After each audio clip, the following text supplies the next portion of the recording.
They say silence is golden, but most folks are too busy filling it up with noise to find out. This here's about the space between the thoughts, between the words, between all that doing and achieving and becoming, about folks who sit quiet long enough to hear, well, whatever it is you hear when you finally shut up. Welcome to the Unqualified Yogi Podcast, where we talk about silence, ironically, with words. For an hour, yeah, we see the problem too.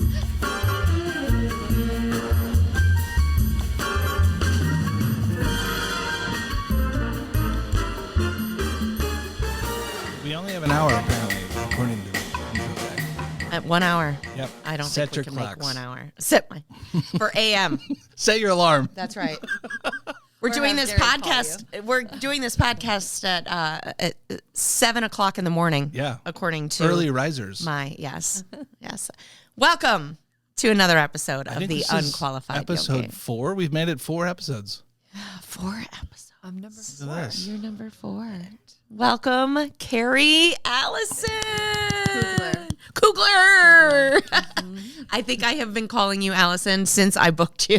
Yeah, it's same. I have a lot of friends too who have been married for years, and I still look at them as, you know, their Yes. old last I know name. the name. And I don't know that I've ever just called you Keri. I think I've always called you first and last name. Keri Kugler. I'm happy to be Welcome. here. Thank you. Thank you. And thank you for your patience this evening, not this morning. Roxanne took a little napio this afternoon and woke up by a call from Gary. And, It happens. And then there was an accident. Listen, It was just listen, this daylight savings is bullshit. Can we talk how much bullshit this is? okay. It's all daylight savings. Yeah. All daylight savings. What it Landed was. on that. You know? Keri, I hear you know some shit about shit. Keri knows a lot of shit about a lot of shit. It don't know looks who like it told you online. that. Looks like you have all the advice, and I want to hire you as my coach.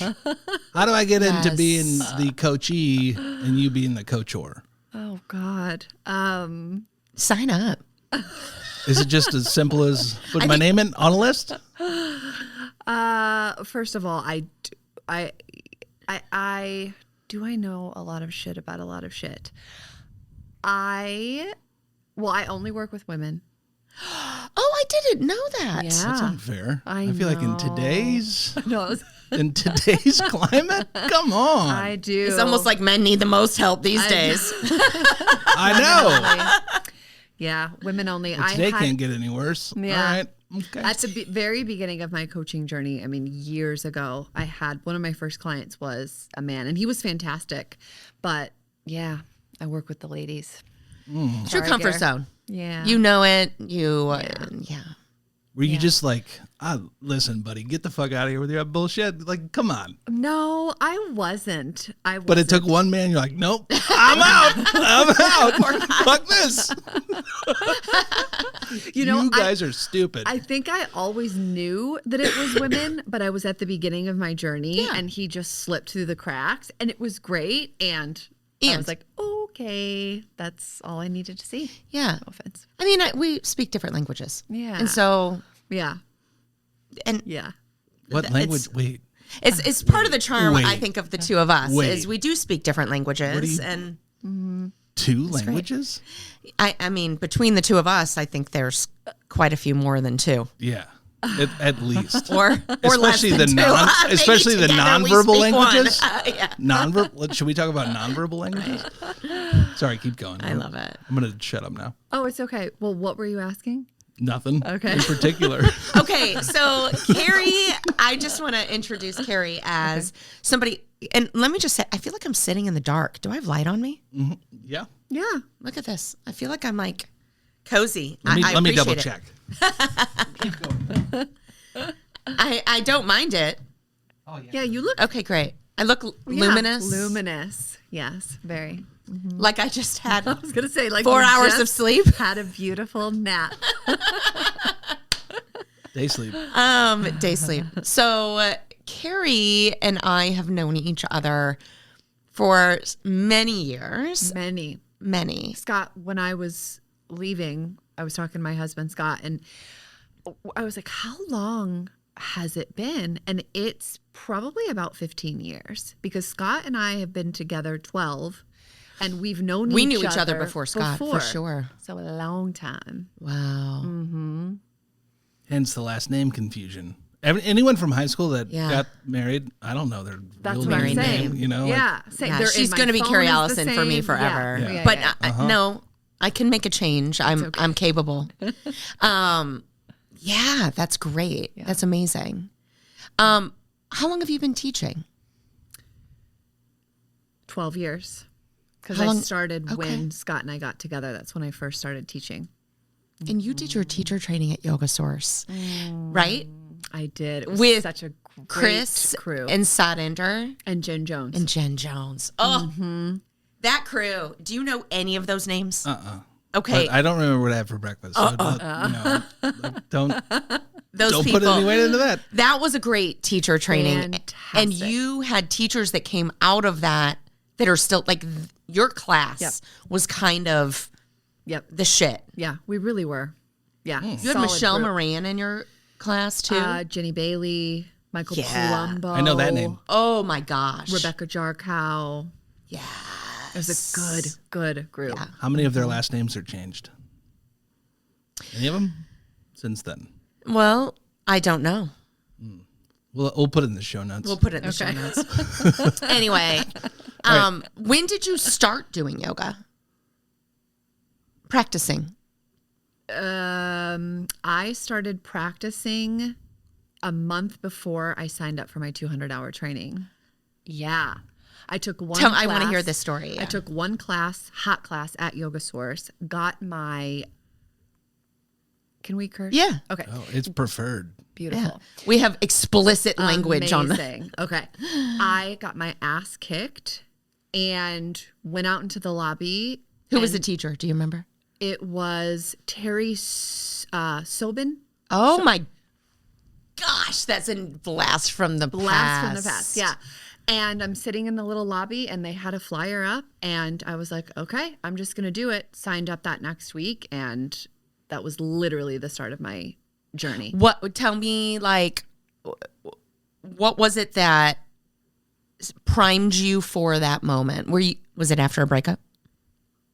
It was right before my life completely fell apart. I think there was something inside of me that knew, like I didn't know, but in the months leading up, I mean, literally my life flipped upside down. So What flipped upside down about it? If you feel like sharing. I mean, I lost my job.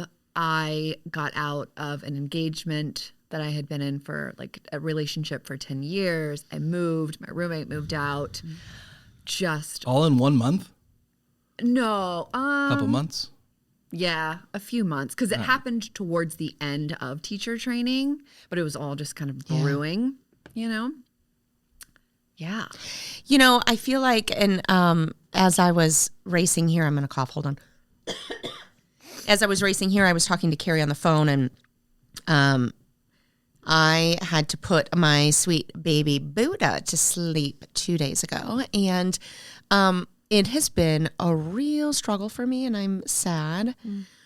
But when we were talking, I was saying, like, I'm doing a teacher training, and it's a 100-hour meditation teacher training that I'm a part of to teach meditation.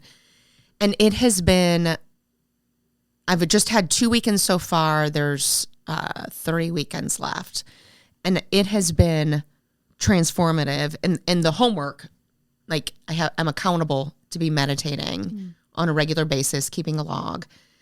And in doing that, similar to, I think it's almost like it prepped me for this because Buddha dying is very challenging for me. It feels like my life is very different. But I'm grateful that I'm in the middle of this, that I have something, and I have this, like I have things to ground me. Yeah. But I do think that like the universe takes care of us, God, whatever you want to call it. to put us in this position of, and I had been doing 2-hour meditations daily for several days. And then when he passed, I haven't sat. It's been 2 days now. I haven't sat yet just because I'm a little scared to sit in it. I will. Yeah. And for my homework, 2 days is all I can skip in 1 week. So like I have to get back at it tomorrow. But I do feel like we are set up, we are held to move through challenging times. So you had your group, your teacher training group of all of these badass people that we talked about to hold you through that time. Yeah. And if you wouldn't have had them, how different that transition would have been for you. Well, yes. And the teachers in their own way. Yes. But it was really the practice that held me. Yeah. You know, because it and was, you were new, so it was probably very pink cloudy. I have a lot of Scorpio in my chart, so I like the depth and transformation and rebirth. So it hit deep for me right away, because in finding the practice, like yoga for me has never and still isn't about, it is about the asana. How can it not be? Sure. But for me, it's always been an internal journey. And that first teacher training was the thing that really came into my life that was a huge red stoplight that showed me you actually have some control and some say in how your life goes. I hate to break it to you, but you're actually not the victim of your life, and you can take some power back. And that sounds beautiful and light and fluffy, but it was actually the most confronting moment of my life. And the practice of yoga really is what just, it like saved me in many ways. Yes. When do you feel like you got? I love that. When do you feel so like you got much. it back? Got what back? You're talking about like taking it back, getting it back. If you started yoga, you went through this tumultuous time. How long did it take before you're like, I fucking got this back? It was, oh my gosh. And what were you wearing that day? I know. The reason that I think I struggle to answer that question is because it's just been such a long journey. Like there have been defining moments for sure where I feel like, okay, this is who I am. And it just kind of, it keeps I think that'd evolving. be, if somebody asked me, when did you find yourself? I've been finding myself the whole time. Yeah. Never get it back. Yeah, It's the I feel like journey. I'm still finding. You know, Yes. I'm just a forever It's layers. seeker, you know, and I just, okay, like I know who I am today, and it's just. I want to talk about this, the control thing that you were talking about, because that's something that, and then I would like to get into the specifics of your journey. That's a simple word to say on some days. The specificity. The I of it all. specific- struggle with that word so much. I have a few actually words. just did it today. Pacifics. But control is an interesting word to me is. because what I do know that me today, I have control over my discipline, my practices, showing up for myself, which keeps me centered and grounded. I have control over the way that I respond to errors that I make, errors that happen outside of myself. But I don't have much more control outside of that, I feel. All of the things that you mentioned were the exact things I had zero control over. I had no discipline. Yeah. I had no structure. I had no boundaries. I had no sense of self.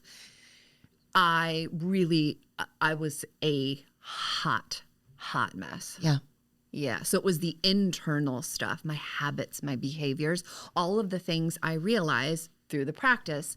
These are the only things you actually have control over. They were non-existent. Yes. So it was the discipline of the practice that I was and still am so incredibly drawn to. Yeah.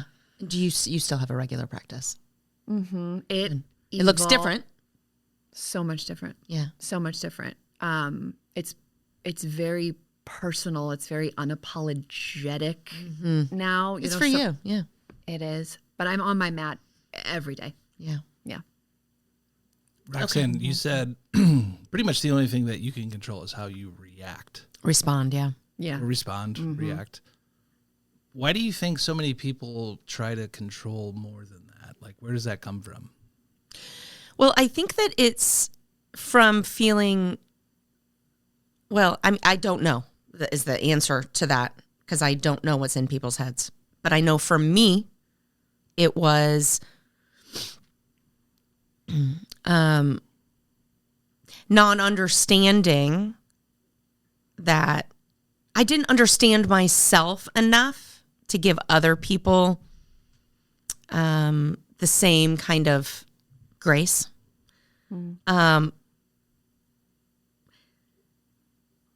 And, you know, the reacting, responding that we just talked about, I think I was for many years and still through rough period, you know, where here I am today, like, and I give myself grace in it. But through those times when I feel like I am constantly reacting and almost like I can't get my head above water to take a breath, much less do anything productive with myself. Whereas when there is that disciplined practice, something that the structure, boundaries, or something that I've had to find, a sense of stability on my own that I'm okay. Yeah. I don't need anything else. I have what I need in this moment. I'm taken care of in this moment. I'm okay. Anything else is extra. Anything else meaning treat from someplace, you know, piece of cake. Yeah. That's extra. What kind of cake is this cake? Chocolate cake, chocolate icing. Whether it is a treat or whether it's, you know, having to put my sweet baby to sleep. Those are extras, things to respond to. I'm okay as I am. That is all extra, if that makes sense. Yeah. I'm probably not doing a great job of explaining I'm loving it. that, I'm but- loving all of it. Same. Yeah. Me too. And when I hear that and then think about your question, I think maybe the reason that people seek to control externally is because they feel so out of control. Yes. And again, like also speaking from experience, I feel the most out of control, which then makes me grip harder to seek control when nothing in here feels like it's in control. And that's it. I feel like so much is out of our control. Like, Yes. life is so much is out of our control. But the few things that are powerful. Like Life-changing. life-changing. life-giving. Yes. Yeah. What do you think about the statement, you can't choose pain, but you can choose suffering? What does that mean to you? Oh, A lot. so good. Yeah. I love that. Yeah. And you know what? I will tell you, sometimes, and I think right now, I'm choosing suffering, and that's okay too. It Grief. is. Grief is It okay. is. It's a It process, is. right? And it's cathartic. Like, I do feel like I am getting stuff in my body out through the constant sobbing. Yeah, I do. I do see it as, I do know that he's okay. I get it. I get it. Yeah, I do. I do think suffering from a very entitled person. It might, like, I do feel like I am blessed, and outside of having shelter, food, your necessities. Big met. Macs. Your Big Macs. I had a Big Taco Mac Bell. pizza today. Big Mac pizza. Big Mac pizza. Shut the door. Who's making that? Press Pasta on Jefferson. Shout out. We need you to be our first sponsors, Press Pizza. I am a lover of your Big Mac pizza. Wait. Okay. We talked about this earlier. I've never had a Big Mac. What's in this Big Mac pizza? Everything that's in a Big Mac. I don't know what's in a Big Mac. That's what I'm asking. It's ground beef. right. What is it? 2 all beef patties, special sauce, lettuce, cheese, pickles, onions on a sesame seed bun. What up? Do they chop up? Wait, are there croutons on this pizza? Is it chopped up sesame seed bun? No, but there's sesame seeds on it. I mean, this is like gourmet. The bun is the crust. All right. The crust is the bun. Okay. The crust is the bun. See, I'm Italian, so I'm very specific. To me, I'm like, oh, is that pizza if it's not red sauce with the, you know? Oh. I'm sure it's amazing. And All right. What's your go-to pizza then? Where do you go? What's on it? oh gosh. And from where? Say emos. Look at that face. Are you from St. Louis too? Did you grow up in St. Louis? I mean, Illinois side, but yeah. Okay. Do you have emos in Illinois?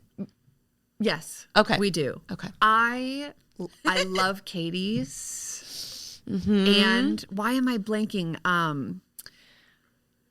Union Loafers. Oh, yes. Top 5. I for would me. probably pick. I've never had Union Loafers pizza. well, I'm going to get their bring it to you pizza. tomorrow. I've is. heard Oh, it's really gonna good. be good. Fantastic. Yep. And I would choose Union Loafers pizza over Katie's. I like Katie's pasta better. Their pizza's still so good. Oh, they have a potato and rosemary, It is fantastic. That's one of my favorites. What do you think would happen if onion, we took... potato, rosemary, and something. Mouth is watering. Oh, Would you, so good. Would you be open if I got both pizzas and we took 2 slices and put them on top of each other, made a double decker? Would you eat that? What would your reaction be if I made a double what decker she's pizza? doing right now. I would do it. You would do it. Yep. I would All do right. it. I would totally We're gonna do it. We're gonna do it. Don't tempt when me. you least expect it. I love it. He's like, and from under the table, just so happens. Just so happens that I'm gonna make this happen. All right, so let's get into the meat and potatoes. You did your teacher training, and then you started. So when you were teaching at PY, you were a newer teacher.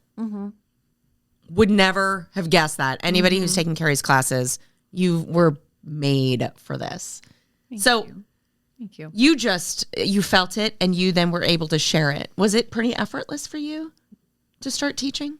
It was. It just spoke to your soul. And here's the thing. I'm someone who I can't say that about many things.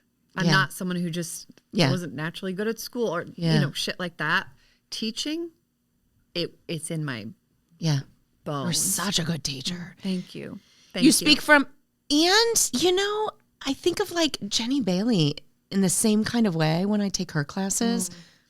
You guys speak from like depths that are just unobtainable for a lot of people. And so when you speak from that place, it touches us in that place. It's really, really good reflection. Yeah. Thank you for that. So you opened a studio for a hot minute. I did. Yes. I almost forgot about that. Yeah. I did. Yeah. It was such a short amount of time. We were open, I think, barely a year. It did. Oh. Yeah. It did really, really well. It just wasn't a good fit for myself and my partner where we were at the time, but it was great experience. Yeah.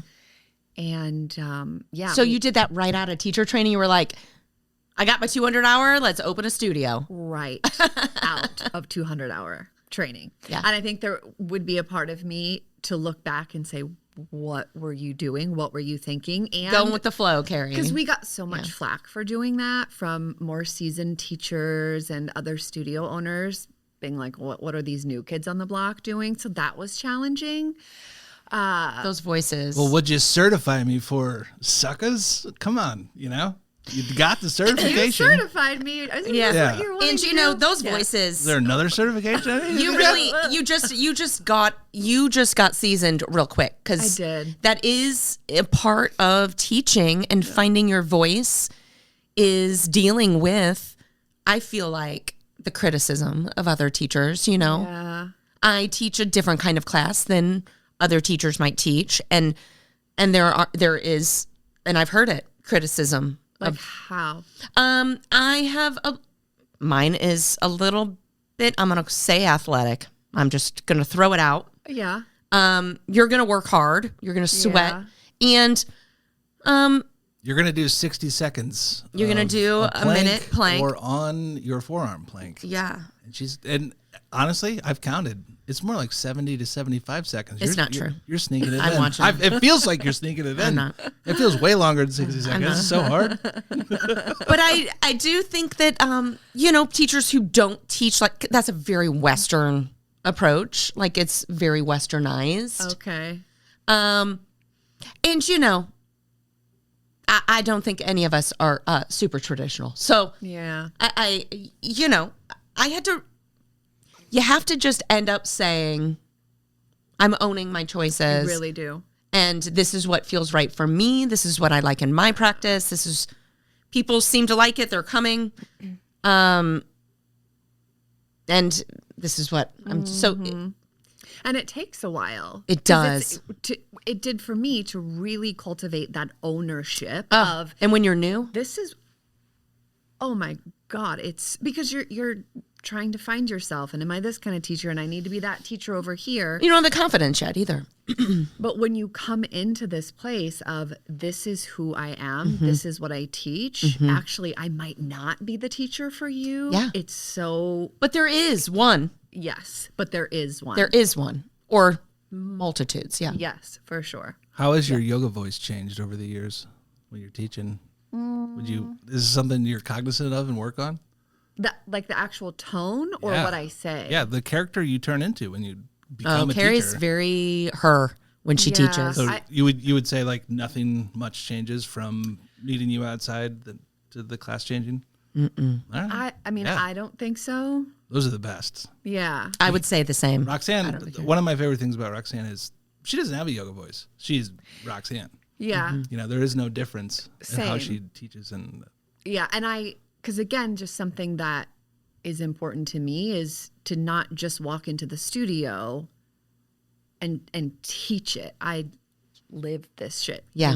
outside. And I think it's embodied teachers that it's just a different journey, and not that, you have to be embodied or whatever, but It's a journey. it is a journey. It's a journey. And we need teachers who are just focused on, Yes. the asana or the workout, because for a lot of people, that's how some people get into the depth of the practice. I would say a lot of people, myself included. Same. I got into I got it for in it- Lululemon. I wanted to wear cute pants and look Yeah. hot. I mean, I'm meditating for 2 hours. is that a problem? Is there something and that wrong was, with that? but I got into it through the body. Like this body is a vehicle. Yes. And it is a vehicle for so many things. And it has brought me to me. Yes. Same. Are you doing 2 hours silent meditation, seated silent meditation? It is, I'll do 30 minutes seated, 10-minute walking, Wow. where you do a certain hand mudra, you walk clockwise, and you just keep your gaze down and focus on your feet hitting the floor and the way your legs move. Wow. And then after that 10 minutes, go back to seated for another 30. Or you can do whatever amount you want back and forth. I think eventually I'd like to be able to sit a little longer. That's about the edge for me that my legs are comfortable sitting Yeah. cross-legged. If I'm on a chair, I can sit a little longer. My back used to be something that bothered me in sitting, and now my back does not bother me. I'm comfortable sitting upright. You do sit on a sit block or a upright. bolster? Or No, I just sit upright. wow. but I have the strength in my spine now to support me. Because it used to be that space right below the shoulder blades where I'd be like, oh. And now, but I mean, I say that to say that to me is, for me, and everybody has a different, but that is why I do yoga. So that I can sit with myself. Mm-hmm. And it has been the greatest gift. It's my center. It is. Same. Have you seen the little wooden meditation pews? They're like that you kind of kneel on and sit on. Yeah, you put your feet under them. And then you reminds me of some Catholic shit, doesn't it? I was going to say, does. like in a church. Yeah, it is. Yeah, it there's is. this place I think Thursday night. Yeah, they host meditations for 50 minutes, and then there's like 10-minute like Dharma talk. Yeah. Ooh, and you all sit in a circle and you just meditate. And, it's really cool. I'll go. But they have those. I would love to. Because I can't Thursday nights. I can't sit down. I can't sit down for that long if I don't have like support. Yeah. I get all fidgety, and then I'm focused on that, not like what I should not be focused on. And then it really takes you out of it. So listen, you got to be comfortable. We should come out with like a yoga bench product. You know? Yeah. It's padded. Padded. Little backrest. Yeah. The potty in it. Why not? Why not? Yeah. You know what? I think I'm getting a call. Yep, we have to cut to a commercial break really quick, but we will be right back. This will be good. This will be good. Message. She's 22, former gymnast, currently in full splits during warm-up while you're struggling to touch your knees. Flexibility Equalizer Cream. Through quantum mechanics we don't fully understand, it makes super flexible people next to you slightly less pretzel-like. Finally, a level playing field. Flexibility Equalizer Cream. Because yoga isn't competitive, but it is. Results may vary. Very flexible people may still be annoyingly flexible, just less so.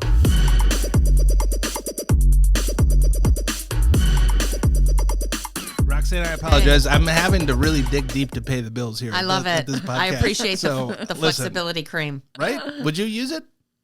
At one point, I probably would have, yes. Yeah. But now, I would say I care less about that. All right. But what about you? Would you use a flexibility cream? Exact same, but I would have probably said yes if my teacher would have said this works. That's right. I would have been gullible in that way and thought, oh, well, I need to do it. Now I would be like, yep. Pause. Yep. Yeah. All right. Been on the block too long for that. Yeah. Thanks. Yeah. And there was a time when I used to do the full splits. I mean, and I would take pictures of myself and all of it too. There's one where I was in the splits. I took a picture of one where at home practice, set up the camera, or maybe I had one of my kids take it. I was in the full splits, my back leg bent in a back. I had my hand on my foot doing a back bend. And I was like, I am officially a yogi. Can you not do that posture anymore? Nope. And I could give two shits. Oh, for sure. When's the last time you tried it? Yeah. I can't do the full splits anymore. I injured my, either. Interesting. But front to back, I injured hamstring attachment years ago through a hands-on assist, actually. I know. I won't name the person, but I was in triangle pose. And I was at my edge, and this teacher came and adjusted me, and I felt it. And that injured me I felt it for at least a year. And then since then, I'm scared of it. So I get into the full splits, and I'm scared of still. And this was years and years, over 10 years ago. But I still have that kind of fear of. And I also don't care. I don't actually care that I'm not in the full splits. I'm stretching hamstring. I'm grateful for my body and what it can do for me today. Yeah. It doesn't need to be able to do the full splits with a back bend in it. That sounds like some 20-year-old shit to me. Yeah. I don't know. You bust out some crazy poses out of nowhere. You're like, let's just do this today. You're like, bam, upside down with my leg upside. I mean, the amount of photos that were taken at practicing yoga alone of all of us, it was like the During era. class? No, it would be after class, me and Cole. I was going to say Cole and Alba. It was a thing to pose in really kind of complicated yoga poses that, you would look really good and then you would post them. It was just like we all did it. So I have so many. Is that even a thing anymore? Yeah. I have no idea. Yes, People it still is. take pictures of themselves? Really? If you're doing something awesome, take a picture of it. Absolutely. Yeah. Absolutely. Well, people If you're were doing something dying cool- by taking like handstand pictures on cliffs. Well, Well, yeah. Exorbitant pictures.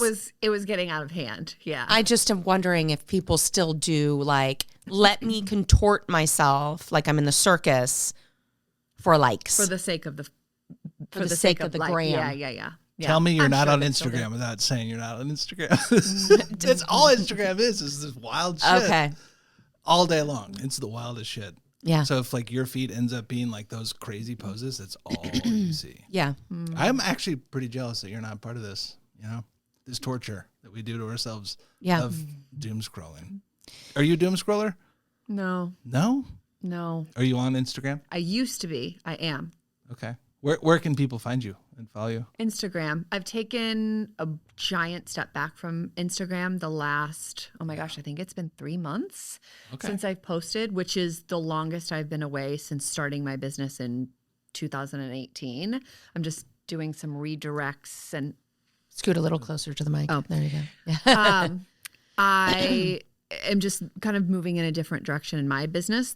And it caused me to just, I need a minute from social media. Yeah. But my kryptonite has been doom scrolling in the past. So I had to set some really, really firm boundaries with myself to not do that anymore. What is considered doom scrolling? What is that?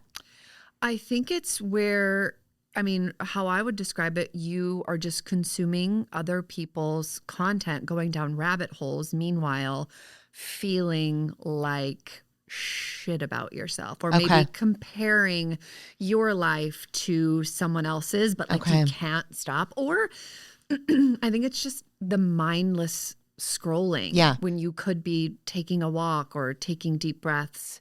I would love to hear your... I would consider,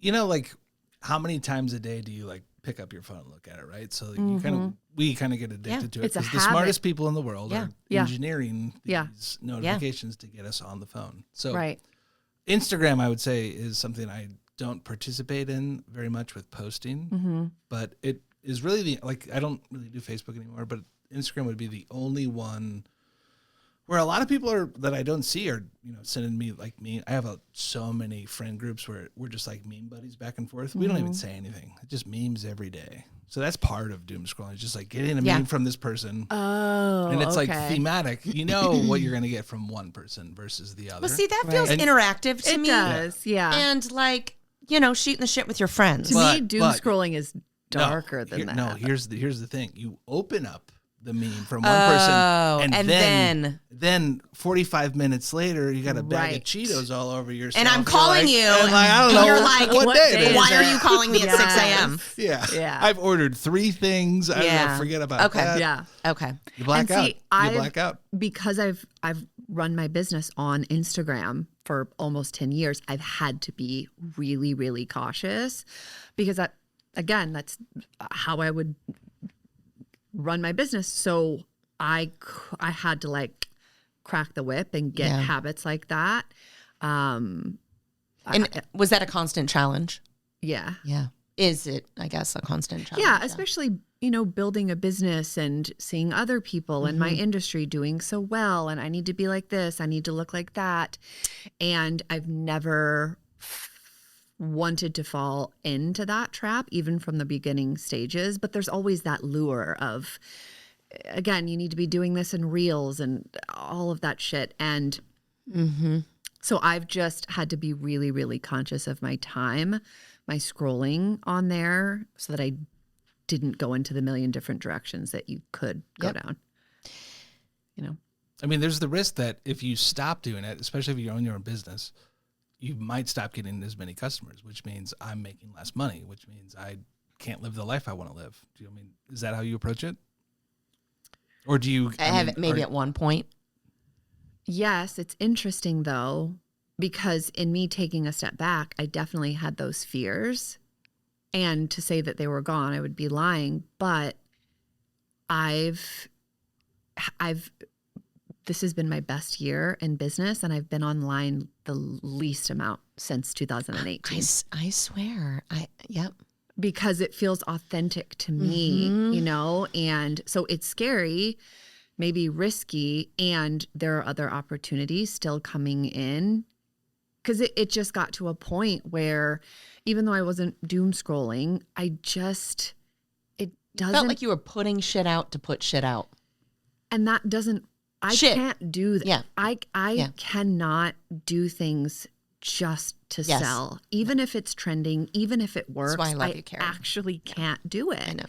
And I think that's why I haven't, why I don't have hundreds of thousands of followers and why my business doesn't look like other people in my industry, but I've just always wanted to stay really, really true to who I was. And in the coaching industry, it's just kind of moving in a different direction that I don't want to go down. And so it was challenging, but I knew like you have to take a step back.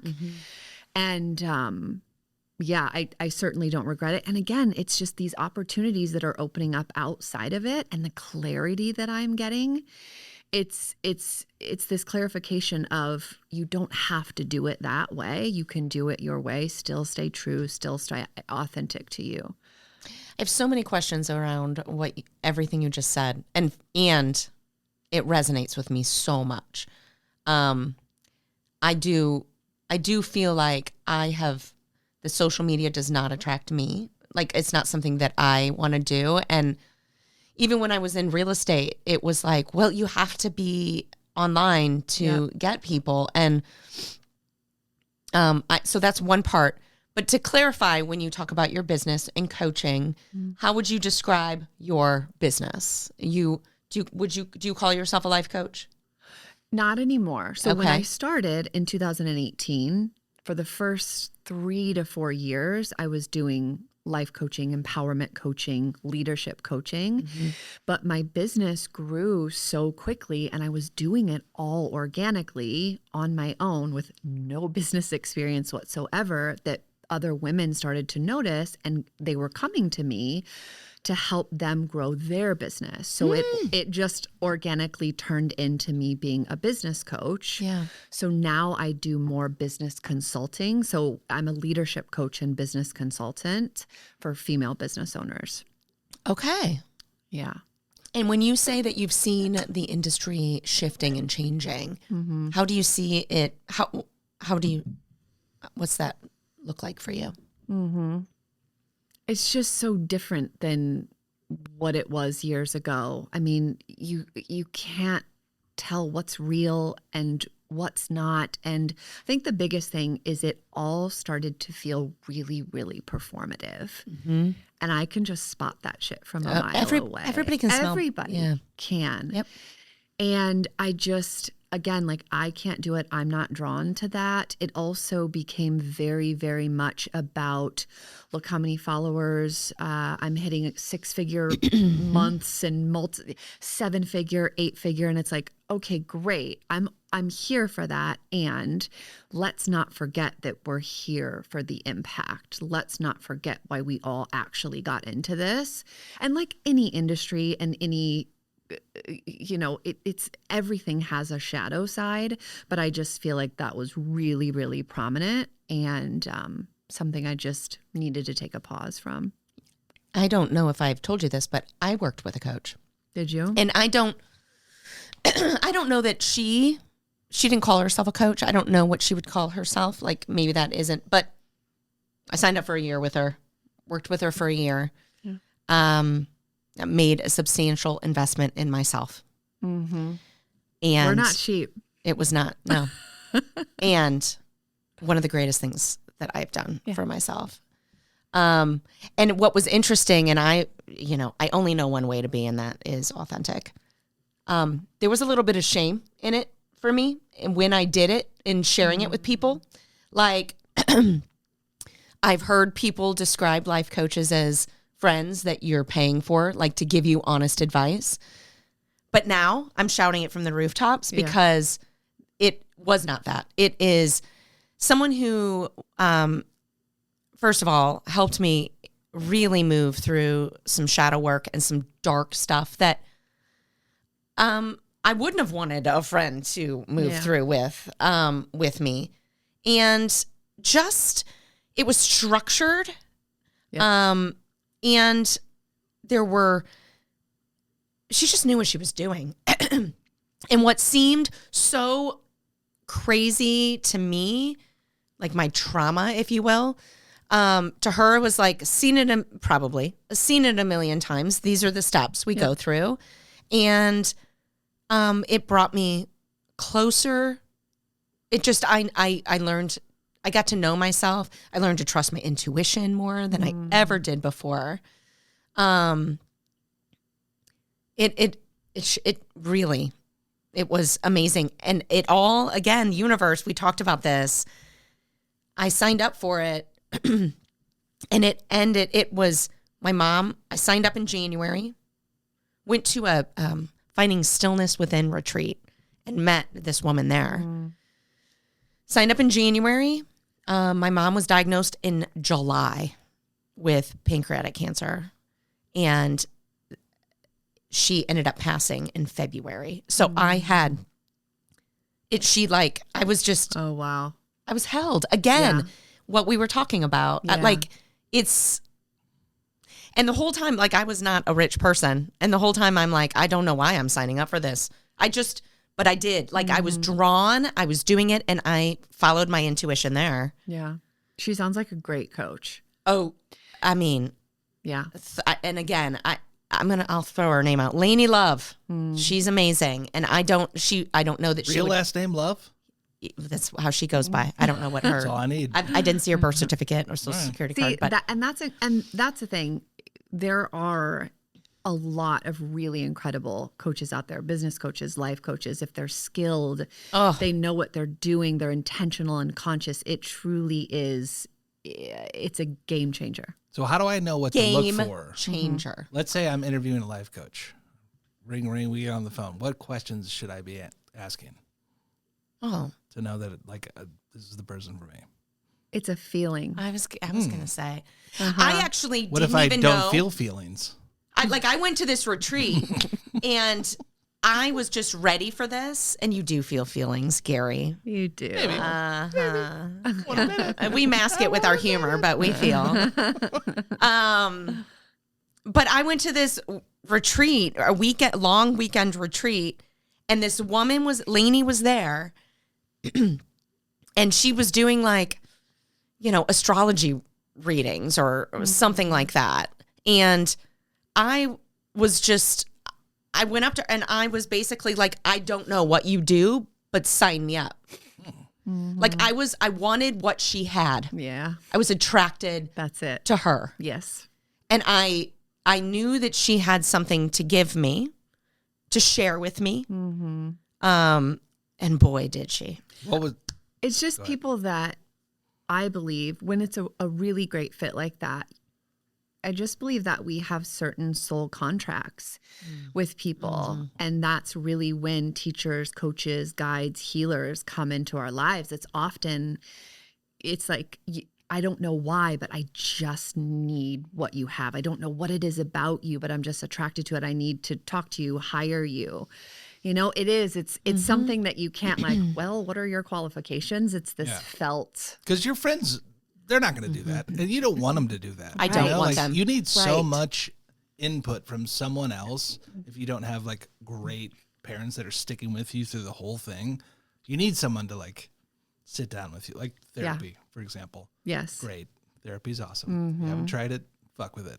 But with someone like that's more of an advisor, life coach. You need these people, especially if you're running your own business, you're doing your own thing, you're trying to figure life out. It's important. She did something in a year that I've been in talk therapy Yes. for so long. And again, I'm not poo-pooing it. I think it was helpful, but it could only get me so far. I really had to go back and feel the feelings of the trauma and I had to have somebody have that container. I had to have that container held for me in love. Yeah. Which is something that I just have not had in the past. Therapists don't have a lot of that going for you. They listen. They nod. Well, they furrow the brows.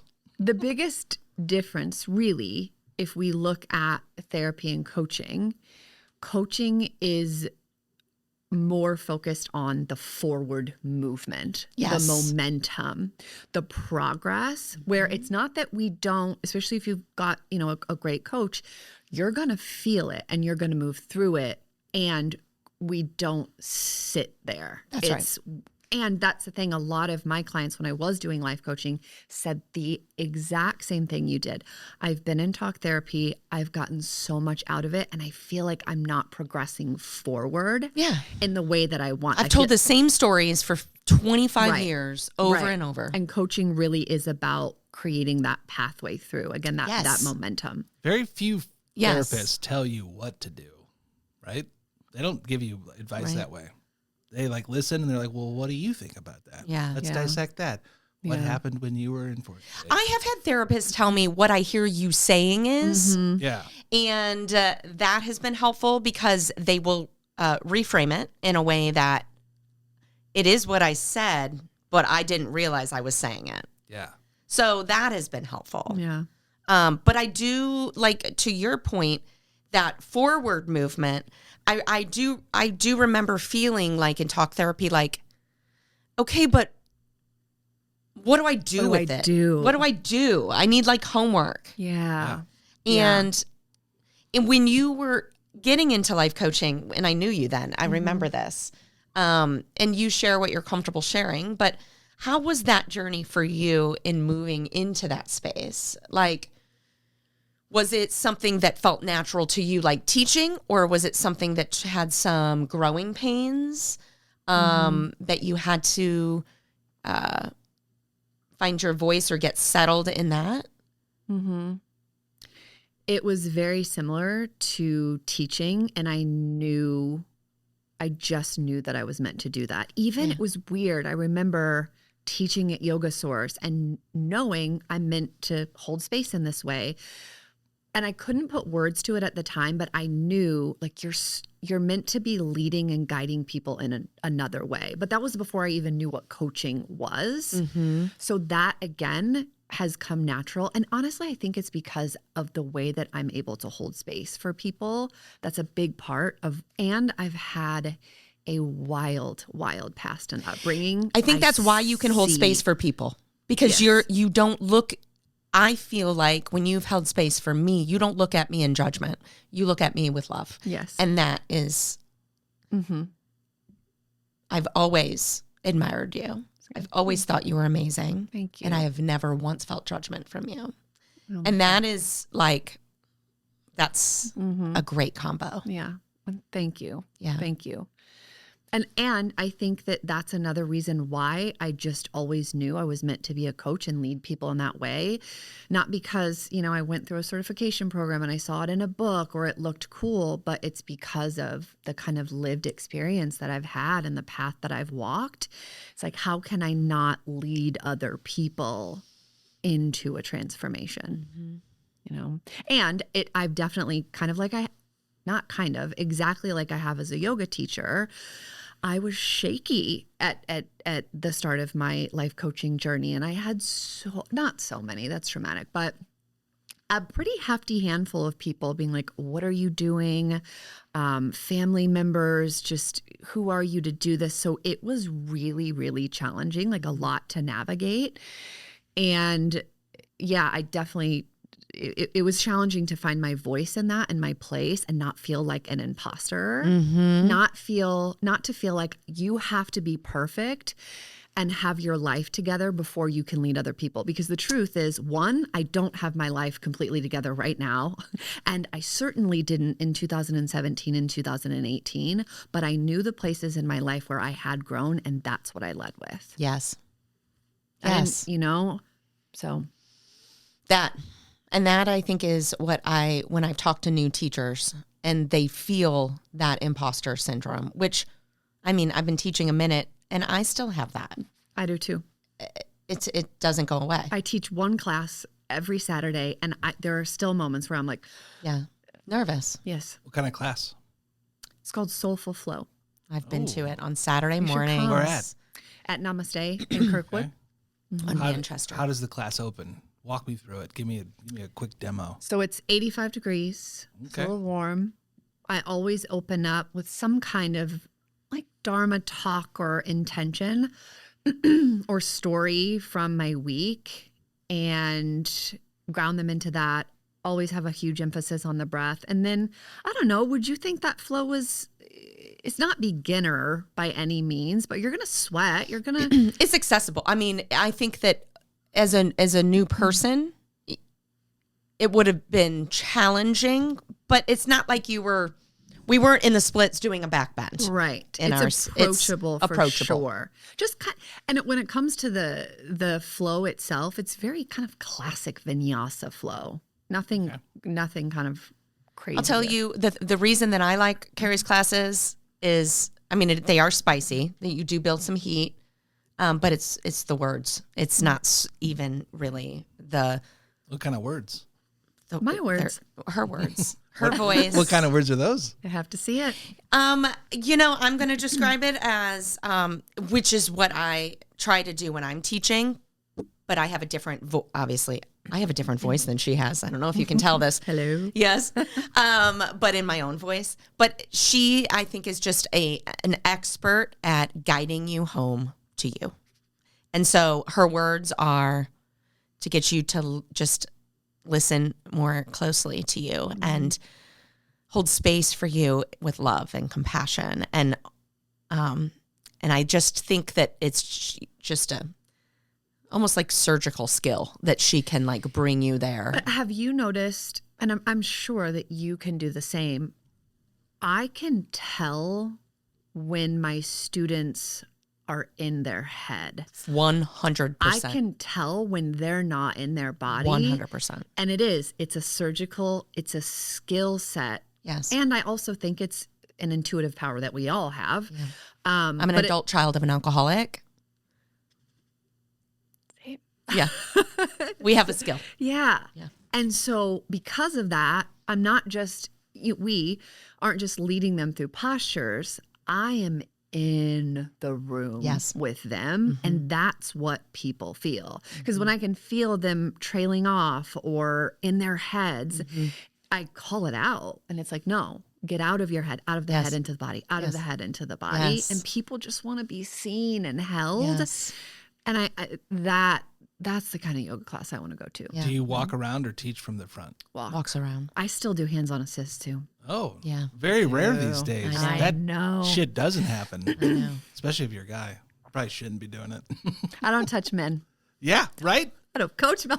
I remember going through YTT training and being like, men. I'm never going to touch even if I have permission, I'm never going up to a stranger woman and being like, here, let me go. Well, I do touch men. I do. Yeah, because you're but you guys still have the ability to do that. You guys have that option. We ruined it. Very true. We ruined it for all other men. Yeah, it's been ruined. It's been ruined. I don't think so. I just think that there's ways that, like, you can do a hands-on assist and use your hands, not like your pelvis.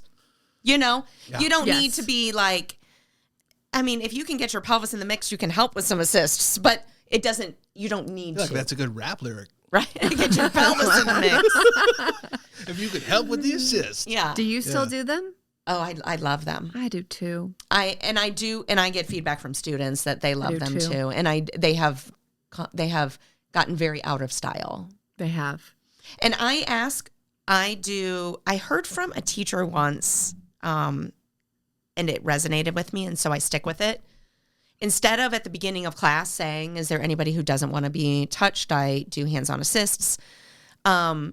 She said, consent is an ongoing conversation. So I'm going to ask you each time before I touch you. Because at the beginning of class, it might be something that you're up for, But maybe once I put my hands on you, you don't like it, and you might not want me to do it again. So before every time I touch you, I do say, do you mind if, can I touch you? Can I give you a hands-on assist? That's good. Yeah, I really like that. I like that. I might take that. I picked that up from Nice. her. Yeah. I don't remember what her name was. Mm. It was at Yoga 6. Mm. Yeah. Yeah. But I do, and I do it with men too. And I do think that what I will say that I hope that I do, what my goal is not to crank someone into different alignment and bust their hamstring attachment, Yeah, I'm not about that either. but to guide them into more spaciousness. I would like them to feel more connected to their body and feel how much we close ourselves off to space that is readily available to ourselves in the here and now. Yeah. And you don't really have to crank No. one to do just that. Yeah. It's really, you could do a finger. Exactly. Yeah. In triangle, just Yeah. and It is. boom, it hits. Yeah. I've been injured with hands-on assists too. And I've been in the kind of hands-on assists where I'm like, oh my God, where are they taking me? And it was euphoric. Yeah, absolutely. Me too. Right? And you know, a lot of students today probably couldn't say that because I just don't think there's enough teachers. I don't. And even those of us that are, people used to like put their feet on me to do assists. Oh my I don't put I'm not doing that Yeah. to students. Same.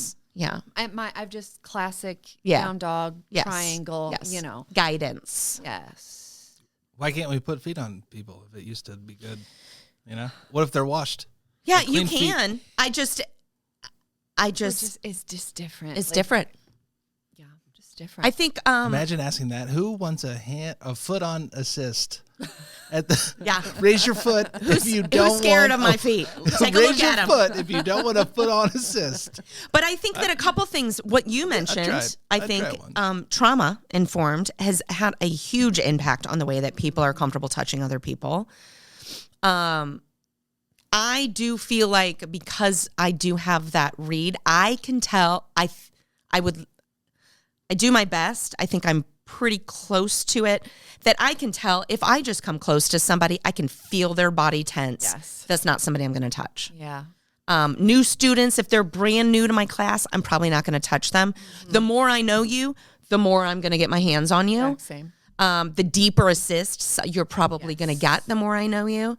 But also COVID, I think, switched it because nobody was touching anybody during COVID. We were staying, Yep. well, we were doing Practicing it all in masks. in masks and yeah. screens and Right. yeah. But I love it. All right, so your playlists. What kind of Oh. music are you getting into? So good. And is there a new one for every class? Slightly. Okay. Yeah. I've got maybe 10 kind of core classics, and I'll just add different songs to each. I do, oh my gosh, a lot of, like, I'm notorious for doing Drake with Marilyn Manson, with like Dog Days Are Over, like hip hop, a lot of like just soul music, and I love a good like slower hip hop. Do you try Edgy. do you try to orchestrate it so you pick 10 songs that equal 60 minutes and it just flows and you don't have to look at your phone? Or do you cue the songs to play at the beginning of like a new sequence? I do mine in iTunes, so it's got like a. How's it going? I knew you were gonna. One more time and just in a British accent, please. Like that. All right, yeah. Yeah, so it's got it builds and then. Okay, so you're not actually like pausing and playing and No, waiting. So it's Do you know any teachers that do that? Oh yeah, a lot of them do. Mine the other Yeah. day did that. Yesterday she did that. Actively did their playlist during the class. She did. We were moving into it was a set sequence class, and it was cut like breath to movement, and she switched the song for the upbeat music to start. Yeah. The only time I'll do that is if we're cooling off and my playlist has done something weird and Yeah. it's like ready to get energized and Yeah. I'm trying to ground, then I will get on my phone and do it. But I am just not that talented. I can't be on. Yeah, I can't DJ. No. No. I'll sometimes switch when they're in Savasana. Yeah. I'll put a different Yeah, song me on or too. something, Me too. but I can't be bothered with that. No. What about the lighting? Does the lighting change at all throughout your class, or is it the same? Same, pretty much. I mean, darker at the start, and then I always turn it off for Savasana. That's the one thing I would say about True Fusion. You have so many options with the lighting of what you're doing and the color of the lighting. It can get pitch black. It can be like really bright. It could be every different color.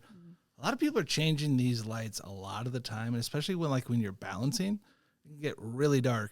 And Yeah. you need to be able to focus on something. You can't. It's hard to balance in the dark. Yeah. So it's cool that they can change the lights, but I think it might be the same teachers too. They're really switching the playlist, Heavy- and also switching the lights, and it kind of takes away from the whole experience. I do. When I teach a 6 a.m., I teach on Thursday morning, 6 a.m.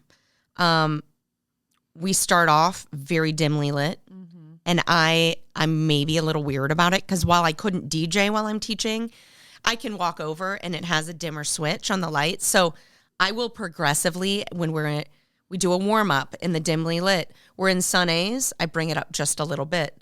By the time we are flowing, the room is bright, especially when we're balancing. I have a hard enough time balancing on my own, much less if it's not bright. So, and then it goes down slowly. Yeah.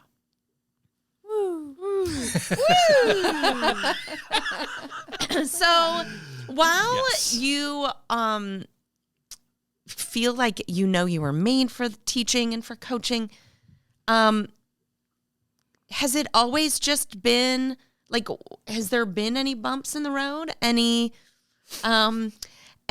that kind of sent you on a path that you didn't expect? I'm not going to say off track because it's always on track. Like after I found yoga? Yeah. Or Yeah. In your teaching. Or in your In own teaching. practice. Oh my gosh. Again, I'm someone who is always transforming. Always.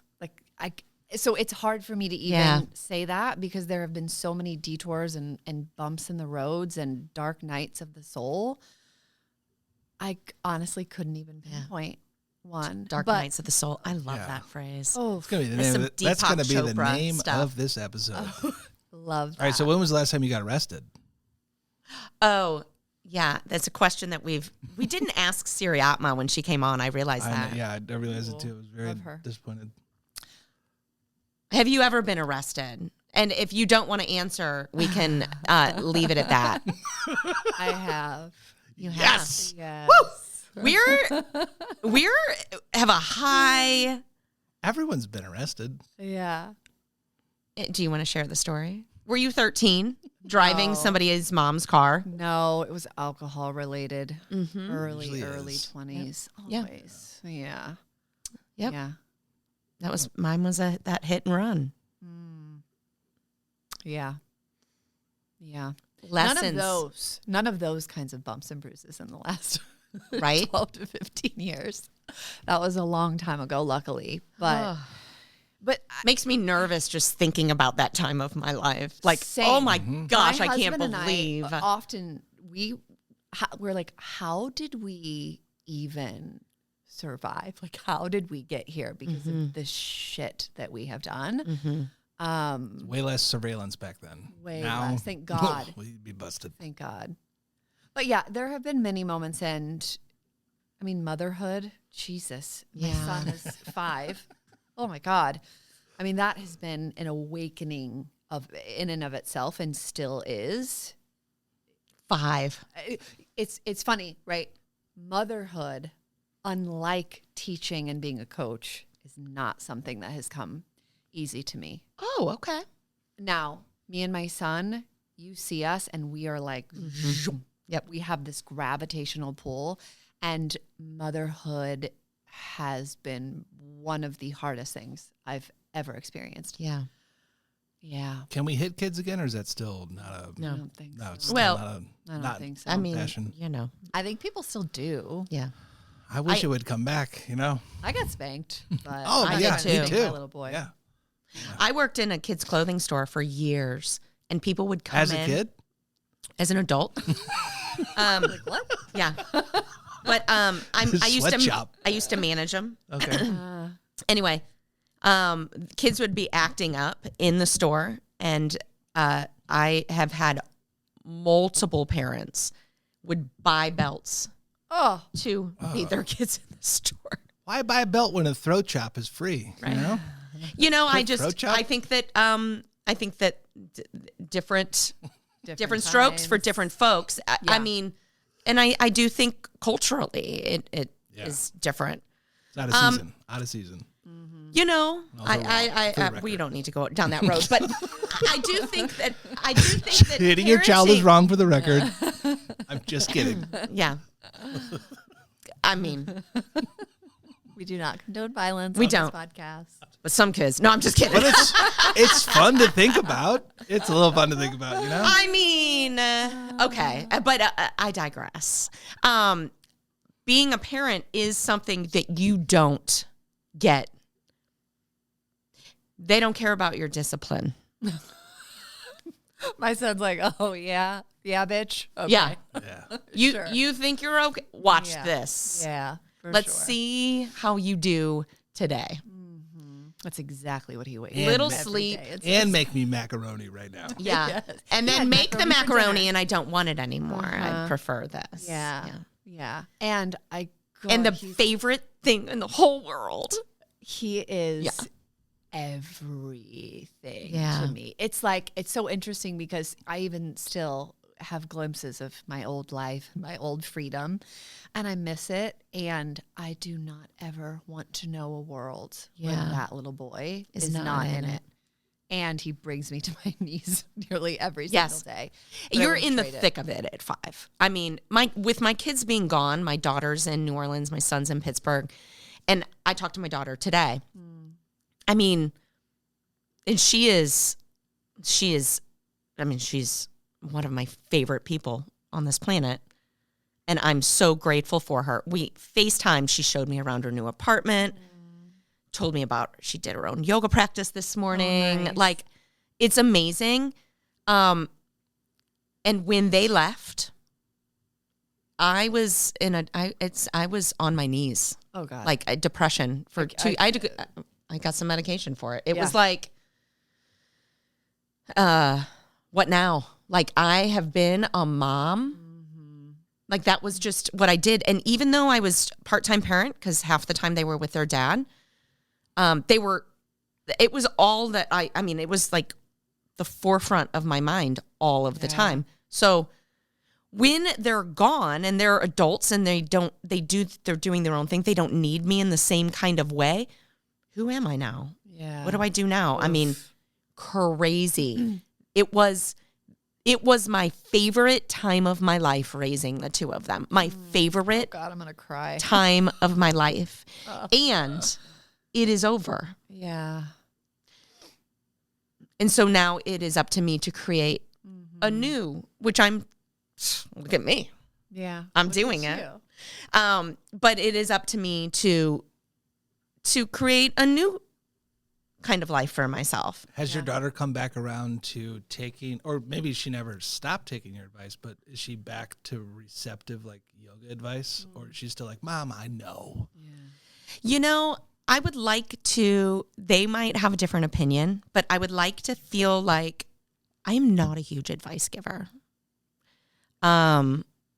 You lead by example more than advice, I would say. Well, I think they would disagree with that as well. Oh. But you know what? Because I feel that way, I always have felt like, and you might even, when my kids were, even when they were 5, I felt like they were smarter than me. I just feel like I've always learned more from my kids than I have been able to teach them. Yeah.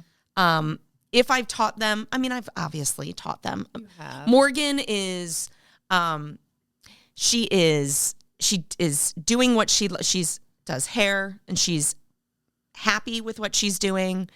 And like she's so multidimensional. Both of Mike and Ben, like I'm so proud of them. And their dad's awesome. Like anyway, all of that to say, it was my favorite time of my life. Yeah. I need to remember that. Because when you are in the thick of it. It's hard when you're in it. When you're in the thick of it, it's like, okay, just got to get through this. Two things can be true. But I mean, I sent my son off to kindergarten this year and I thought I was going to lose my shit. Yeah. So I can't even imagine, when they left home, I really felt like, because I've always had a very full life on my own, personal life, that I thought I'll be fine. And when I was going through it, everybody was like, well, this is what you raised them to, like, they're doing what you hoped they would. Yes, I know. It's what we hope that they will do is leave the nest and be great on their own. You don't want your kids living in your basement forever. But I would like them. Like I that would too, right? Forever. But that's not really what you want. No. But I do. But I did think I would be okay. And I was okay until my last, like when my oldest left, I was okay. And then my last left.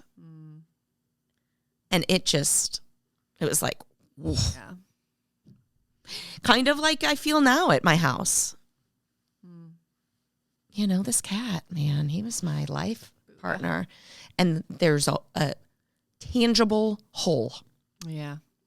Should we go adopt a cat tomorrow? That's what I said. You need. I was another. I was looking at the Humane Society website. I was on the APA website, but what I feel like that is doing is grasping to fill a hole. And I know that feeling well.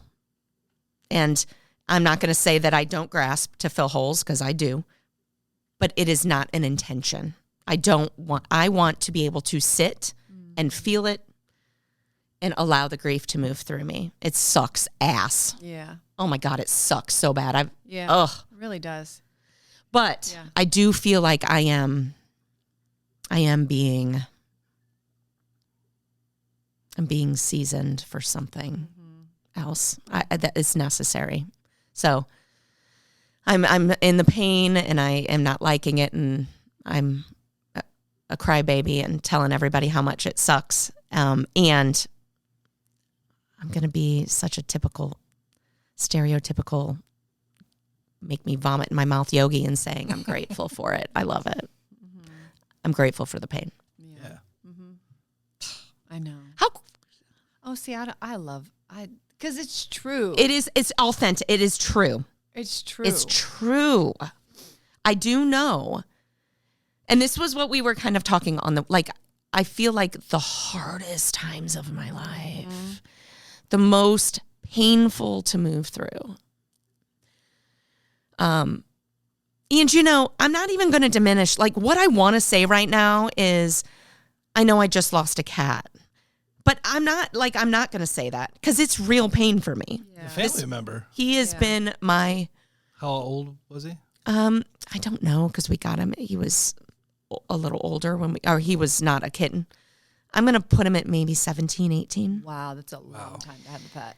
And he's moved through so many life transitions with me. Yeah.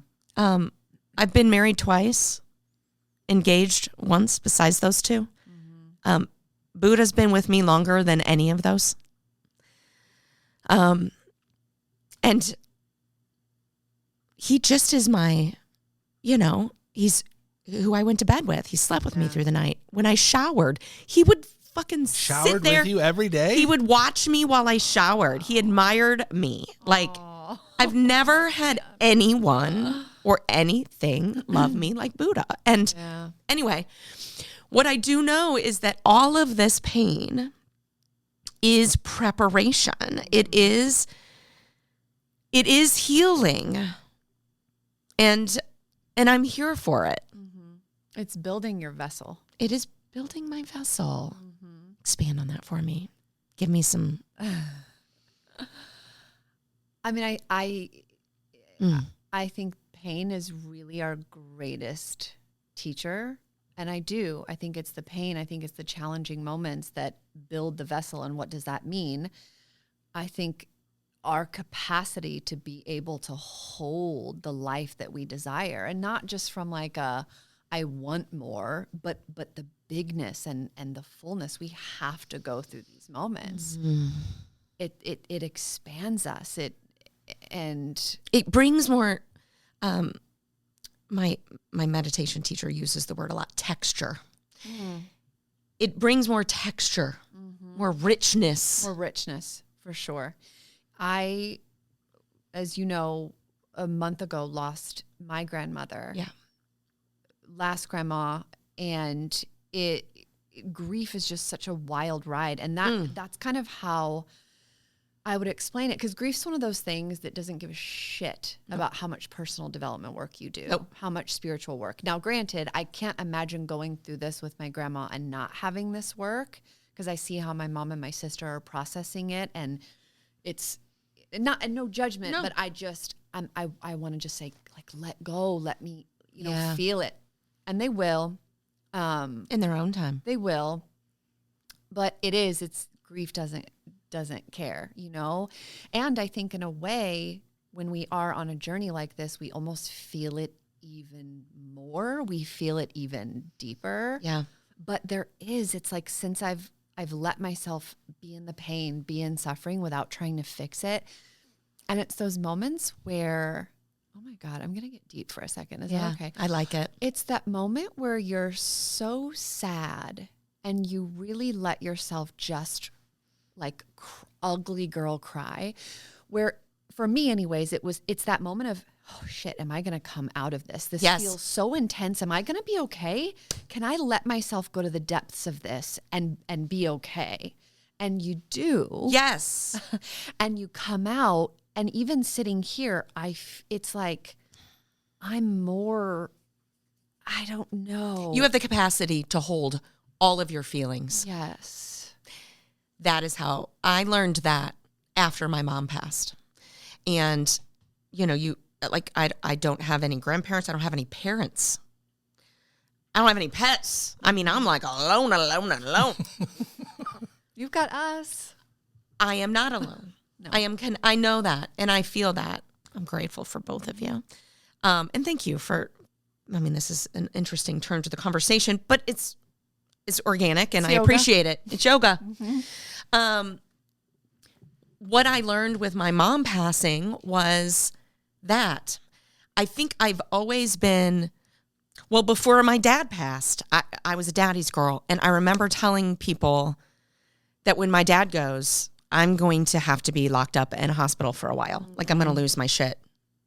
And I didn't. And then I said it with Buddha. Like, Buddha has been my person. And I know there are so many friends that are worried about me just because he has been such a anchor for me. Yeah. But I do know, because I went through the stuff with my mom, that I have the capacity to feel it all. And I have the capacity to hold space for grief and for joy all at the same time, because it's all happening all the time. I am always all of it. It's not one or the other. Yeah. One might be more prominent. I'm feeling happy today, but the grief is still there. One might be more prominent that I'm feeling really sad and I want to cry. There's still joy there. Yeah. And it is, I know myself in a different way. For sure. I trust myself. Yeah. That is it. Spot on. Agree. See, we know more shit than we think we do. We do. You know what? We know ourselves. Yeah. And that, and I still love that at 51 years old, I can still learn more about myself. Always. Oh, yes. Isn't that awesome? It is. It is. Yes. I feel like I learn more, and this really does sound like cliche yogi bullshit, but I truly do learn more about myself and others and the world every single year. Yeah. But again, there's a texture, there's a richness to it. And I think when we allow ourselves to experience the depths of something like grief guess what? You're going to get the other side of the spectrum as well. Mm-hmm. Just an insurmountable joy and presence. Mm-hmm. You know, it's the duality. Yeah. That is always there. Yeah. Do you journal? Do you write it down? Yeah. Do you burn it?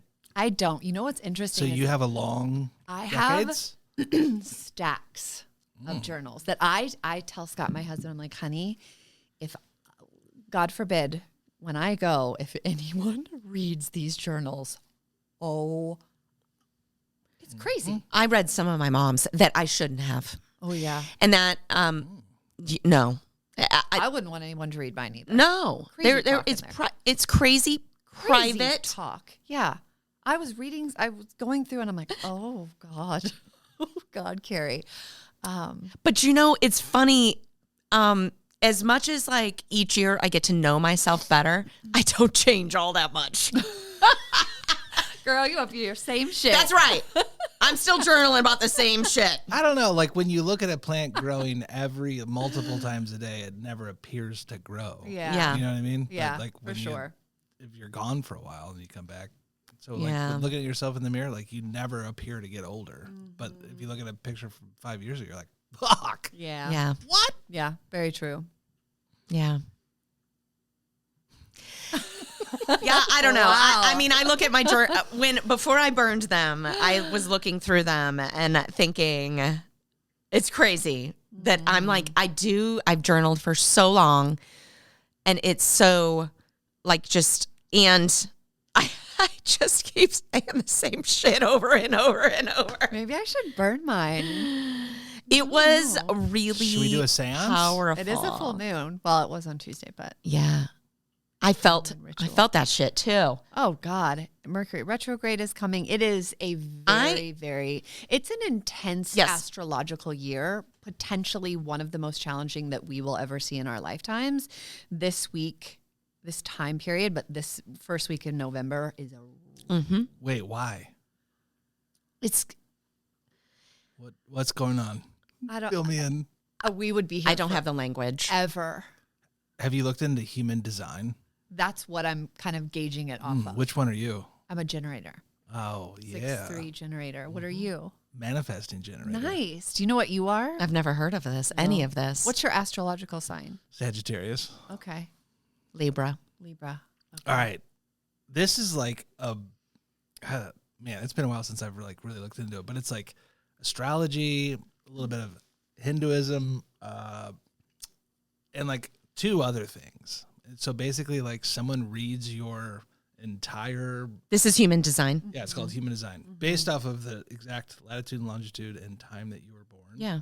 And here's where it gets crazy. There's the guy, so much that goes into the guy that came up with this, his name became Ura, and he was like this Canadian dude that went, I think he was like off the coast, somewhere in Spain maybe, woke up, was possessed for a number of hours and like paralyzed, and then came to with all of this knowledge. Like he'd just been downloaded all of this shit from like an alien. And then all of a sudden knew all about these like 4 people that exist in the world. And there's 4 people that, and there's more to it. Like you look at like your, Does like, he basically say alien, like or is that Gary talk? I don't, He doesn't say. I don't think he says alien. It's but, actually quite yeah. grounded and it's deep, but it's really practical as well, and almost like a science. It's I've never heard of it. fascinating. I haven't It's even. wild. Why have I not heard of it?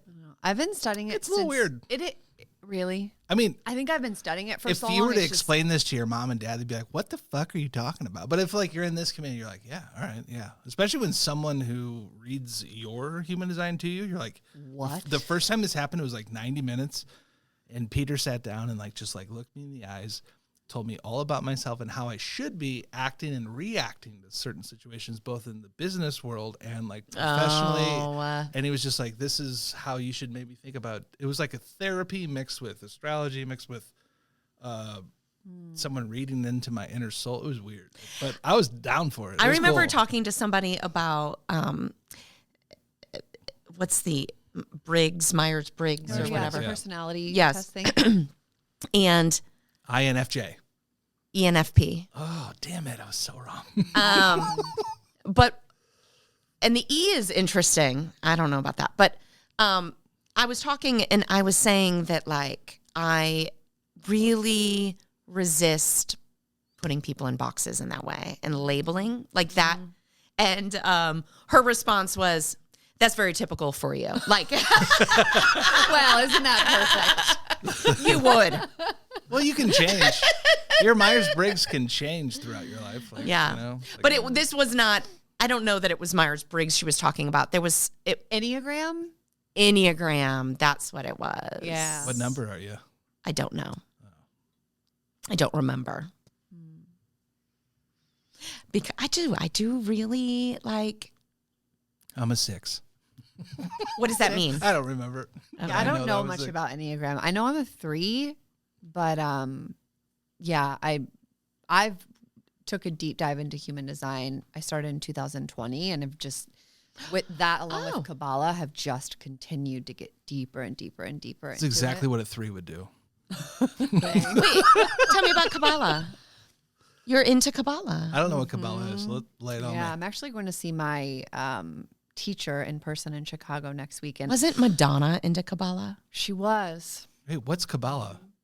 I'm having your human design experience. I don't know what I Kabbalah actually is. don't know. I mean, I don't know all I about know is Kabbalah. Madonna, and there was like a red bracelet involved. That's so funny. It's I don't. How would I? Gary loves a cult. It's not. Do you a want to cult. join our cult? No, I want to hear about Sure. Kabbalah. I feel like Kabbalah. really quickly you could be a real high-ranking member of this. Like, you're not coming in I at the have ground no level. I interest can in promise you that. She has no interest. Okay. It is so okay. I will say this: if all of the religions, okay, like Christianity, the organized religions, were playing a sport like football or something, Kabbalah would be the stadium that they played on. Okay. It's not dogmatic in any way. It's essentially the like secrets and the wisdom of the universe. But the thing is with Kabbalah, it is like human design, the most practical spiritual study I've ever gotten into before. Like with Kabbalah, you never question, why am I in this situation? Why am I going through it? It's a coding, it's a science, and you know exactly why, and you know exactly how to move through it. It is fascinating. Sounds like Buddhism. What's the difference?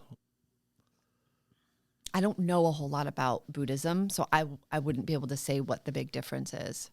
It sounds, I mean, would you say that the way you described it, if you were just describing something, I'd been like Buddhism. I will say Kabbalah, it deals a lot with astrology. Like they talk about, you know, what's going on the planets, but it's like the coding of your soul, and it has in the 12 years that I've been doing this, it has changed my life unlike anything else I have even ever touched. How were you introduced to it? Through my human design teacher. You're not just talking some stuff out your ass. Like you've been taught human design. Yeah. So my human design teacher had, his name's David Guillaume, my Kabbalah teacher, on a couple of years ago to her podcast. And I took one of his programs, and in that moment and you know what's crazy is that when that whole thing was going on, this is going to make me sound like a kook, but when I was younger. I love your kooky, Keri. When I was younger, and that whole when Kabbalah was like a Hollywood thing. Yeah. I knew in that moment You were going to do. It's interesting. I knew it. But I was like 4. Yeah. Like I was so young. Yeah. But I knew. Yeah. And so I took that one program, and I've been studying it every day for almost 2 years. So. All right, I just looked something up. Would you say this is correct? Kabbalah is a form of Jewish mysticism that developed in the Middle Ages, mainly between the 12th and 16th centuries. Mm-hmm. I mean, All right. that's like saying Christianity is, That's a very, very kind of surface level I just wanted to make sure I had definition, but it is a form of Judaism. Yes. Wow. You don't have to be Jewish at all, but. Do you have, are there services that like you sit with? Is it, you know what I mean? Like, are there ministers or preachers or is it organized? That is attractive to me. Yeah. It's not organized, and they're not interested in that at all. It's all about like what it is. It's about consciousness. It's about elevating your soul's consciousness. And what Kabbalah means. Kabbalah means to receive, and in Kabbalah is where they talk about, everything that we're going through life is about building the vessel, building our vessel. But yeah, it's not organized whatsoever. It truly is about like the consciousness of our soul. Amazing. It's fascinating, life-giving. And how do you integrate that into your daily, like, are there people here that is there a community here? No, there used to be a Kabbalah center in Missouri. It's not here anymore. Why, I don't know. And that's the thing, Kabbalah is so practical. And one of the biggest things with Kabbalah, as far as transformation, it's about transforming our reactive behavior. And noticing. Which I'm obviously interested in, yeah. It's like when we're reactive, like it's said that that's one of the biggest reasons why we don't, have the life that we desire is that kind of reactivity. There's so much that goes into it. You would love it. I'm going to look into it. I am. I'm interested in all of those aspects. Don't know what human design is, but I'm going to look that up too. Yeah. It's going to be the backbone of our cult. Or like a pillar, at least. He wants a cult. He wants matching outfits. I mean, he's got. Would you not want matching outfits in a cult? Yeah, I would want see? them to be white, all white, all white, off white, like pure white. Pure white. Okay, so what's the fabric made out of? Cotton. What kind of cotton? Organic. Organic. How soft is this? Or cotton? bamboo. Is it stretched a little bit? Soft. Does it stretch? Is there a stretch to it? Or linen. If I could drape myself in just white linen all day, every day. Yeah, do you know, linen. I went through a period at one point. I think this was during COVID. I actually cleaned out my closet and got rid of all of my black clothes. All of my my closet was only white, and I was like, I'm only wearing white now. Love that. I got rid of some great stuff. I'm not in that phase anymore, obviously. Same. But yeah, phases. But I'm going to look this up. I do what I do know, and I do feel like meditation brings that as well. Kabbalah's very, very, very big on meditation too. That's one of the ways practically that I kind of, because it's not like you don't go to church service or anything like that. So it's that time to meditate, reflect, pray. God, G-O-D, creator is or the light. language. Okay. Creator of the light. Yeah. Yep. So let's, if you don't mind, and I don't know how we are in time because I know I'm getting ready. We're out of it, actually. Oh, shit, we're out of it. Oh, we are? Oh. We're at 1:40, an hour 40. Oh, my gosh. We have set the record for the longest podcast in the season. Shoot. It's all right. I mean, I'm sorry. I don't have a bedtime. Okay. I'm having a great time. Past your I had bedtime, but you no should be idea. well rested. This does not feel like that long. No. And I'm getting ready to have a God conversation. Yeah, we just had a blast. No, We did. lay into it.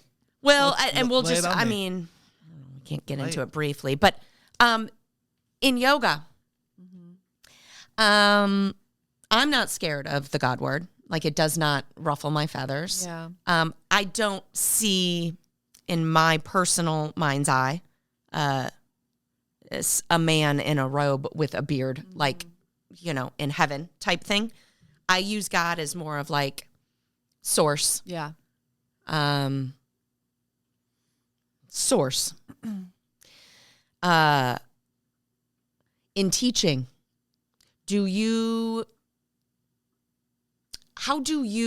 what is your language around what it is we're connecting to our deepest selves, which is our spark. Our God gene. Our God gene. Yeah. How do I... Yeah, because God scares people. It's not something that you could necessarily... I say universe, higher self. Yeah. I use universe. Yeah. I talk a lot about astrology in my classes. Do you? Uh-huh. But they know that when they come, that's what they're they're getting. Mm-hmm. And that's why they come. I love it. Mm-hmm. If I wanted to get some information on human design, could I talk to you about this? Is this something that you do or no? But you could probably have a recommendation of someplace I could go. Sure. Okay. Yeah. Point you in the right direction. Okay. I'm going to do that. Is there somewhere here in St. Louis, like in person, for human design? I was at a yoga event and there was someone giving human design readings. I'm very particular with where I get my source, not that she wasn't phenomenal. Yeah. She might have been. But I just kind of have my particular people who I trust and I feel and I study with. And unfortunately, they're not here. Maybe we'll get some comments on... Have you listened to any of the recordings from URA? Like when you did, when you got your design read, were you given all the readings on the 4 different types? And was that something? Well, my teacher studied directly under him. No shit. Oh, okay. Yeah. All right. So she, I think, channels a lot of his wisdom, but again, she does it in a really grounded way, a really approachable way. She's amazing. Her name's Jenna Zoe. She actually has a podcast called My Human Design. Oh, Yeah. Yes. Yeah, She wouldn't happen to be in St. Louis, would she? No, she's in Ibiza. We're going to have to go to Ibiza. Ibiza. Oh, we're taking the podcast on the road, Roxanne. The cult is going. Yeah, now you're part of it. You're coming. I love it. Yep, you're coming. I love it. Well, now that we've discussed how long this has gone. Oh my gosh. Wait, I don't have anywhere to be. Yeah. I'm already home. Well, It's up to you. I respect Keri's time, and I appreciate that you have with your sweet 5-year-old baby boy.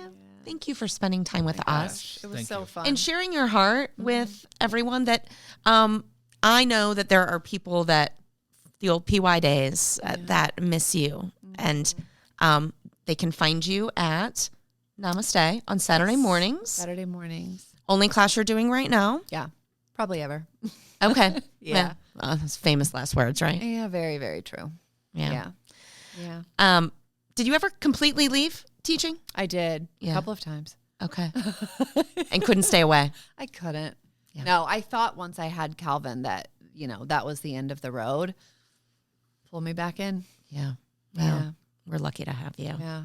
And PY, what a gym. And thank you both, too. Yeah, absolutely. It was For great. just It was great to having meet you. me and letting Jesus, we've talked about We motherhood and jail and We don't fuck around. We really Dark Nights of the Soul. Yeah. Yeah, I love it. We're not that's the name. we're not If we fucking started- around with Yeah. some I if love we it. started Yeah. a band, Dark Nights of the Soul would be the I name of our first album. I Would it actually not? Would did. it not? I actually did like already a have your first album? series with Deepak Chopra did have a class like moving through the dark night of the soul. Really? What? Yeah. Yeah. All right. And it's very it's similar to what we were talking about. Sounds like we should go to Encinitas. With then. every death, there's a new beginning. Yeah. And I feel like you just know your kind of people when you can sit here in a basement for almost 2 hours and talk and go into such a portal that it feels like it's been 20 minutes. Yes. It's a good thing to have. Shout out to Gary's Basement. Shout out to Gary's Basement. Well, thank you so much. Thanks, it was great Keri. meeting you, Love and we you. appreciate Love you. having you. Yeah. Thanks for listening. Rolling down the highway in our Sprinter van, matching linen jumpsuits, incense, contraband. Got my chart laminated, hanging from the mirror. 7 chakras glowing, truth is getting clearer. We're selling you your blueprint for $300. Gates and channels open when you're out of fucks. Teacher, trainer, certified in a Holiday Inn. Manifest your energy, let the grifting begin. We're the Body Graph Caravan. 10 Sephora tattooed on our hands. Reading your design in a Walmart parking lot. Quantum human wisdom that we definitely got. Tree of life, sacred type. Chandra waiting for the right invite. We're the Body Graph Caravan. Appropriating everything we can.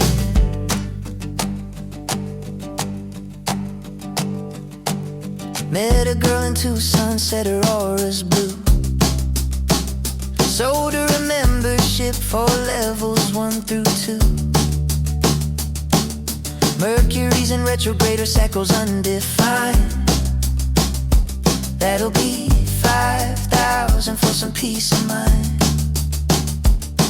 Downloaded all our knowledge from the cosmic source. Also from a YouTube channel and a Udemy course. Keter to Malkuth, we got the ancient way. Venmo, Cash App, Zelle, how you wanna pay. We're the Body Graph Caravan. Blending cultures we don't understand. Pop-up shop outside of Whole Foods in Des Moines. Mystic Jewish secrets mixed with Eastern coins. Split definition, soul's mission. Follow us for your intuition. We're the Body Graph Caravan. Enlightenment with the payment plan. Raoul who told me in a fever dream. Start a traveling cult, build a wellness scheme. Bastardize some systems, add some science words. Market it to white girls who do sound bath hers. We're the Body Graph Caravan. Projector, reflector, tell me what I am. Living in our van, spreading cosmic lies. Kabbalah for the gram with no rabbinical ties. Human by design, truth redefined. 3-month certification, now you're qualified. We're the Body Graph Caravan. The most authentic frauds across this land. Namaste and pay your way. Your birth chart knows the way. We'll be gone by Tuesday, babe. We're the Body Graph Caravan.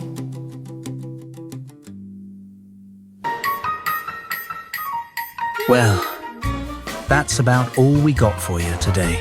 Confucius once said, "The man who asks a question is a fool for a minute, but the man who does not ask remains a fool forever." Of course, he also said a lot of other things that don't help much either. Point is, we're all just asking questions here. Thanks for listening to the Unqualified Yogi Podcast. If you want more confusion delivered with intention, head on over to the unqualifiedyogi.com. Till next time, stay unqualified, friends.